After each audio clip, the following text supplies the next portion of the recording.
Oi, pessoal! Hoje nós vamos falar sobre mais um conto do livro Sagarana, sobre o sexto conto desse livro aqui, que é o São Marcos.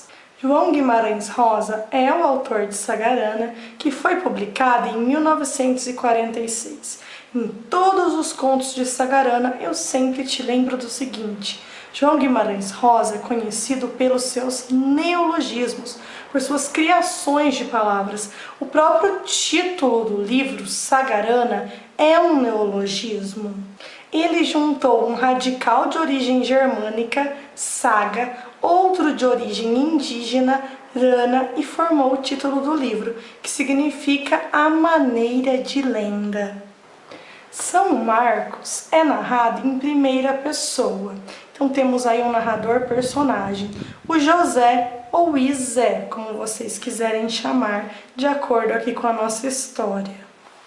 Ele morava em Calango Frito, isso mesmo, em Calango Frito, mas ressalta que não acreditava em feiticeiros, apesar de ali em Calango Frito praticamente todo mundo fazer feitiçaria, inclusive as crianças.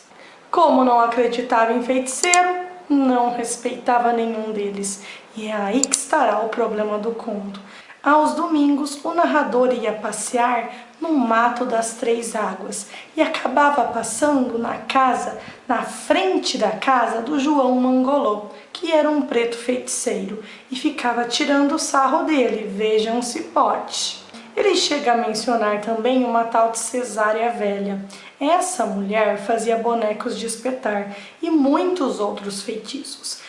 A cozinheira do narrador, a Sainha Rita Preta, meio que o adverte para ele parar de mexer com o João Mangolô. Mas não adianta nada, o narrador é cabeça dura e orgulhoso e continua zombando dele. Numa das vezes em que ele passa na frente da casa desse João Mangolô, ele decide falar sobre os mandamentos do negro e diz o seguinte: você deve conhecer os mandamentos do negro, não sabe? Primeiro, todo negro é cachaceiro. Segundo, todo negro é vagabundo. Terceiro, todo negro é feiticeiro. Um racismo puro, não é mesmo? O João Mangolô fica muito bravo e bate a porta na cara dele. O narrador segue seu caminho, nem aí, como se nada tivesse acontecido. Acaba encontrando o Aurísio Manquitola, que ressalta: ele, Aurísio, não ousa zombar de feiticeiros, muito contrário do narrador, que, pelo amor de Deus, não tem respeito por nada nem ninguém.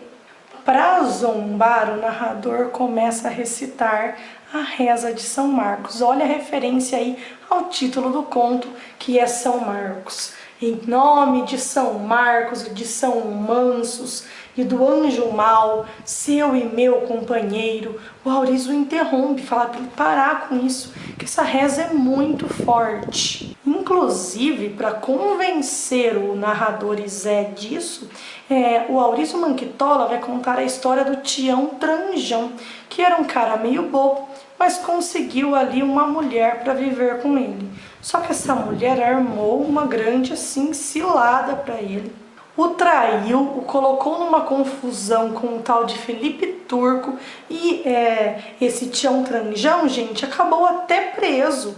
E no meio da noite, lá meia-noite na cadeia, foi que esse Tião Tranjão fez a reza de São Marcos e conseguiu não só sair da cadeia, como se vingar de todos aqueles que tinham aprontado para ele.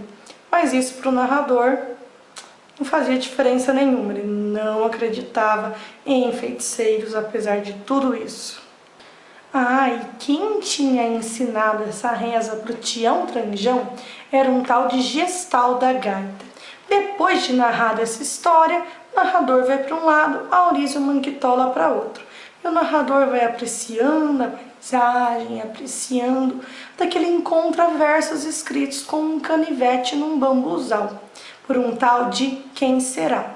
É assim que o narrador vai chamar essa pessoa, Quem Será, e decide responder esses versos. O narrador, então, ia respondendo esses versos nos bambus, e o outro, esse Quem Será, respondia novamente trava-se um duelo e, apesar de se achar, quem acaba perdendo esse duelo é o narrador. Bem feito, né, gente? Um dia ele estava andando, apreciando a paisagem, quando de repente não enxergava mais nada, ficou cego, tudo estava escuro. Aí é aquele desespero. Depois de um bom tempo é que ele começa a se guiar pelos sons, mas é claro, se machuca, cai, ele não estava enxergando. Desesperado, ele decide fazer o que, gente? Ele recita a reza de São Marcos. Olha, para quem não acreditava, agora estava ali pagando para ver. Depois da reza, ele sente que está indo em direção à casa do João Mangolô. Bom, ele ataca o feiticeiro e logo depois disso, sua visão volta. E o que o João lhe diz é o seguinte: eu costurei um retrato seu e amarrei uma venda nos olhos, amarrei um pano preto nos olhos para que você não enxergasse. Mas era tudo brincadeira. Gente, ele não acreditava, o narrador não acreditava em feitiçaria, estava aí, sofreu um feitiço do João Mangolô. Querendo evitar possíveis futuros feitiços, ele dá uma boa quantia em dinheiro para o João Mangolô e diz o seguinte: olha, agora estamos quites, fica cada um na sua. O narrador volta a apreciar a paisagem, feliz por enxergar novamente. Aí temos então mais um conto do Guimarães Rosa. Espero que tenham gostado. Se inscrevam no nosso canal para não perderem nenhuma dica de redação, livro de vestibular ou dica de leitura. Até a próxima. Tchau!